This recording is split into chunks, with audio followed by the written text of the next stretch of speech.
Hello guys, my name is Chris Weeks and I'm joined by... Hello, James. And we are two out of the Big Three. We want to take a little moment here just to tell you about the original incarnation of the Big Three, because a lot of you out there who have been supporting us all this time will be thinking, oh well, maybe these guys are just the Big Three. Not quite the case. The band has got an unbelievable legacy that stretches back more than 60 years. So we wanted to tell you a little bit about that, the band's rich history. So, Professor? So we want to take you back to the very late 50s, very early 60s. Yeah. Liverpool, Merseybeat, Merseyside, Irondale, Jacaranda, the Cavern Club, all these big clubs. This is a point where American music was slowly dripping in through the Liverpool ports and was becoming a massive phenomenon for the younger generation at the time.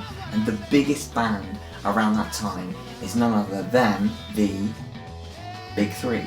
Now, that's the thing. A lot of people would say the Beatles, and you would kind of be right. You would. The Beatles take over from the Big Three, essentially. They right on the early 60s, Yeah. The Big Three were the biggest and most well-known band within the Merseyside. They were the top of the top.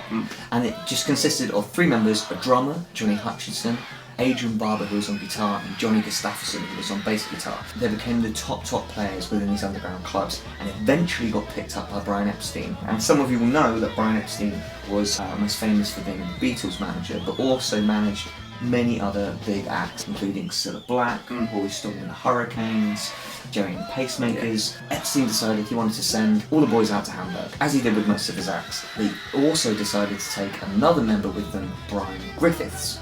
So the boys came back from Hamburg and they went straight into Decca Studios to record Some Other Guy, which is probably their most well-known track. A lot of people will have heard the Beatles version, but the song had been around for a long time. The Big Three made it very famous with that Decca recording. The main question is, why didn't the Big Three become the band that we know they should have been? For example, why didn't they become as big as Jerry and the Pacemakers, Cilla Black, or even the Beatles? And the one kind of answer to that was they didn't like to conform. Yeah, and that's what Brian Epstein was all about. The Brian Epstein stable, as it's famously known, because the Beatles went into it. They had a much wilder sort of image and performance style before they joined with Epstein. Tried to hang on to it, and Epstein thought, no, we're going to soften it up, make it more appealing to a wider variety of audience, which makes good business sense. Put you in suits instead of leather jackets. Tried to do the same thing with the Big Three. Didn't quite work the same way because he gave them the money for the suits. They went out, they spent it on beer for a week, came back, bought the cheapest suits they possibly could, played the Cavern Club, which is incredibly sweaty and hot, and the suits were so cheap that they just shrunk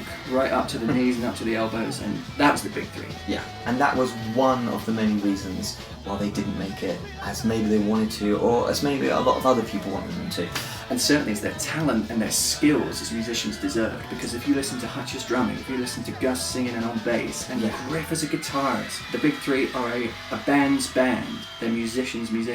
Griff is the guitarist's guitarist. There are so many people who refer to him as being an influence on them, as being sort of a guitar god. Yeah, and we have musicians like Rory Gallagher and Lemmy from Motorhead, who have written in their biographies that he was a huge influence on not just their music, but like their life and the way that they wrote and played. These were classed as the creme de la creme of musicians in that time, in that area. Absolutely. Well, Epstein wanted Hutch to join the Beatles. Yes, that's true. And Hutch, he said that no way did he want to do that. He said he wouldn't do it for a golden clock. Yeah. And he said, the best band in Liverpool is the Big Three, that's where I'm staying. So he went to Roy Storm, the Hurricanes, and he took Ringo. Now, when we first started playing as the Big Three 2 or 3 years ago, funnily enough, at the same time, a documentary was being made by a production company based over in Canada about the Big Three, and the documentary is called Some Other Guys. Yeah. If you have a chance, I would urge you to see it, not just from our biased point of view, but the production value and the way that it has been put together is unbelievable. And just the sheer story of it. Oh my god, if someone wrote it as a script and handed it to a movie producer, they'd be like, oh my good god. Yeah. The stories, the adventure, the music, it's got everything. Yeah, and it will really open your eyes, to thinking, how did I not know this already? Yeah. Or that certain things you think might be real actually aren't real, and things that you think are true aren't true, and things that you didn't even contemplate actually did happen. And you'll realise that what we've been talking about for the last 5 minutes is the tiniest drop in the ocean of what this band were In a nutshell, they were the original power trio. They're the band's band. They're the musician's musician. And in the words of Kingside's Taylor, they are the best ass-kicking band to ever come out of Liverpool.